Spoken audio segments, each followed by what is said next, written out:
Hi everybody and welcome back to my channel. If you're new here, my name is Gia. I'm a 26-year-old lady who lives in my mom's basement, and today I am an idiot who deletes video files before I render videos, so now I have completely lost the footage from Wednesday's reading vlog entry. Anyway, so just to lightly go over what I discussed in that, I took a break because I realized I was running on autopilot after my grandmother's death. So reading vlogs are making a comeback. I finished A Court of Wings and Ruin.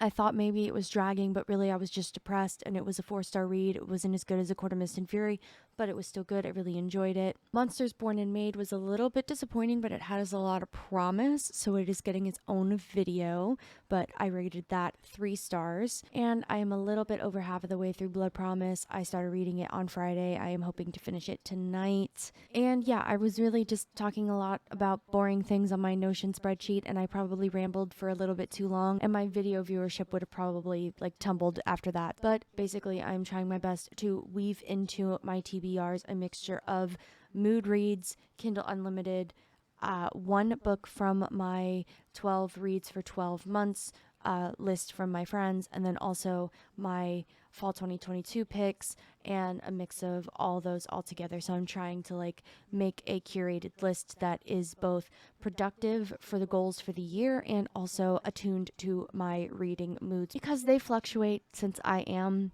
bipolar. So I'm going to go ahead and shut up here, and I'm going to switch over to the reading vlog entry for Saturday, in which I finished up what I was talking about, and then I'm going to switch back to about Gia from a half hour ago, where I did a outro because I didn't do one on Saturday. So it's going to be present, past, and then present Gia. So anyway, I'm going to wrap this up right now, and it's going to be kind of a short one. But anyway, reading vlogs are back. Because I am back in business. So I'm gonna get back to getting this up for you guys. So bye. Hello everybody, it is Saturday, just checking in. I finished A Court of Wings and Ruin last night. I basically read the last 40% in one sitting. It did suffer from Return of the King syndrome at one point, where there were so many battles, one right after the other, that it felt like one big battle. That the whole time was a little bit confusing. But I had a great time. I really did start that book out going oh, I'm gonna call Sarah out on her shit every time she says male, female, vulgar gesture. I think at one point I was counting in one chapter that the words vulgar gesture were used every couple of paragraphs. It was in the same chapter, and I noted it 5 or 6 times. And with an ebook, every time you flip a page on a Kindle, it's not a page in a physical book. So you could be on page 64 for 2 or 3 page turns on a Kindle, and it would be every time I flipped the page on the Kindle, it would be vulgar gesture, vulgar gesture, vulgar gesture. I'm like, what the fuck is this? But in the end, I just kind of went past it. I was just like, oh, whatever. There were a lot of twists and turns. Honestly, there was a lot that I didn't expect to happen. I was quite shocked. I will say that I was a little bit not. I wasn't upset in the end. Of course, spoilers, okay. I was not upset in the end that Amryn didn't actually sacrifice herself. I would have been fine with that being her conclusion. Of course, it would have been really sad and tragic because she and Varian had just defined their relationship and actually started something. So it would have been really, really sad. But I wasn't upset either because I got to have my Amryn back, but this time she was just a regular fae. She wasn't a death god or whatever the fuck she was. We don't even know what she was, immortal vampire of some sort. I don't know. But I wasn't entirely upset with that decision, but I would have been okay with Amryn dying. I would have been sad, but I would have been okay with it. I was a little bit shocked on a couple of things. So the whole Lucian is actually Helion's or Helion's son, so he would actually be the heir to the day court. I was a little bit shocked that this was not resolved or figured out at the end, because I do know that a lot of people consider the end of ACOWAR to be like the end of the real, like the story. That's like the end of the trilogy. And then after that, A Court of Frost and Starlight is just a winter solstice novella. And then A Court of Silver Flames is a start of its own story because it's centered around Nesta.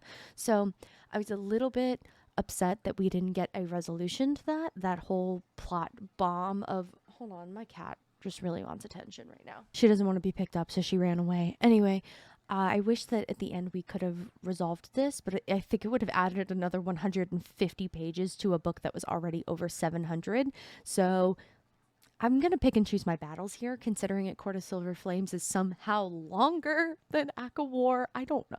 You have to realize that at some point you have a page limit to how much a paperback can withstand before you are like opening it and it snaps in half. Like, you have to reinforce that paperback, or just they all have to be hardcovers at this point, because how many pages does a book have to be before a paperback just the spine just snaps? So then if Lucian was heir to the Day Court, that would mean that Elaine is the future. If she would become this, she would be the future High Lady of the Day Court, which would be pretty cool, I guess. I also don't really mind her with Azriel. I kind of like the whole Lucian, Azriel, Elaine love triangle, because I'm not really sure whether it's going to go. And I wonder, I actually don't know. I'm going to take a quick Google search break to see if Sarah's made any recent announcements that I've missed, because I wonder if maybe the next book is centered around Elaine. I honestly don't even know what happens in A Court of Silver Flames, so your guess is as good as mine. I am in like unfamiliar territory.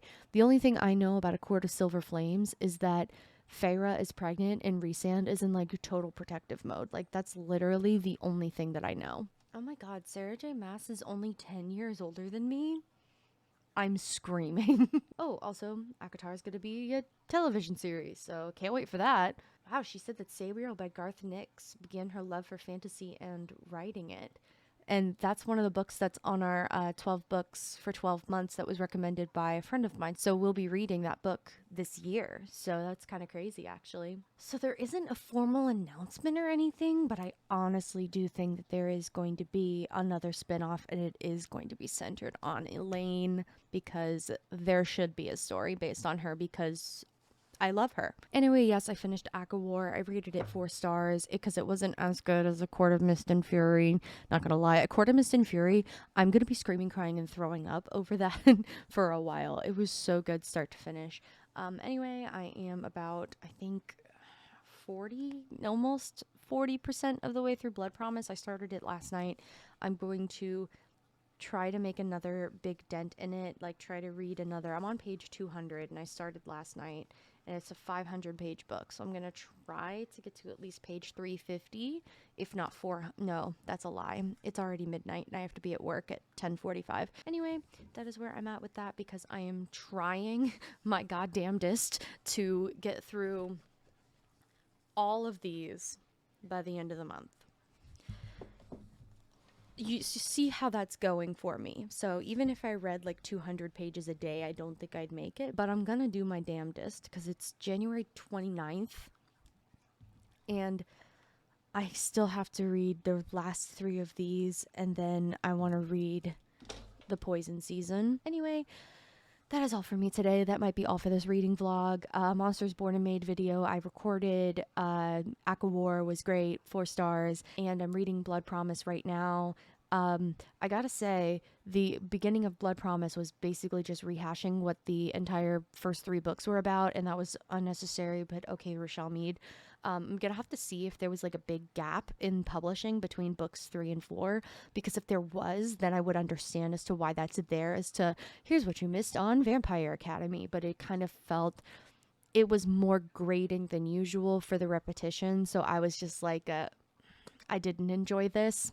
So as of right at this moment, we've gotten away from that, but Blood Promise did have a really rough start where I felt like I was just skimming, because I was like, I've read this all before. But now I'm at a point where I'm like, oh yeah, I remember this. And I didn't film an outro because I wasn't sure if that was going to be the last bit of the reading vlog, but it was. So I got a little bit further into Blood Promise while I was at work today, so I'm going to finish it tonight because it is only 10 to 11 and I don't need to be awake in the morning, so I'm going to go ahead and finish Blood Promise and start Spirit Bound ASAP and get through all of that tomorrow and Tuesday, and hopefully I can read 3.5 books in 2 days, so wish a girl luck. Thank you so much for hanging out with me on my reading vlog back. If you'd like to see my face anywhere else, you can find me on Twitch, Twitter, and Instagram, but I'd love to see you hanging around. Be sure to leave a like on the video and subscribe to the channel.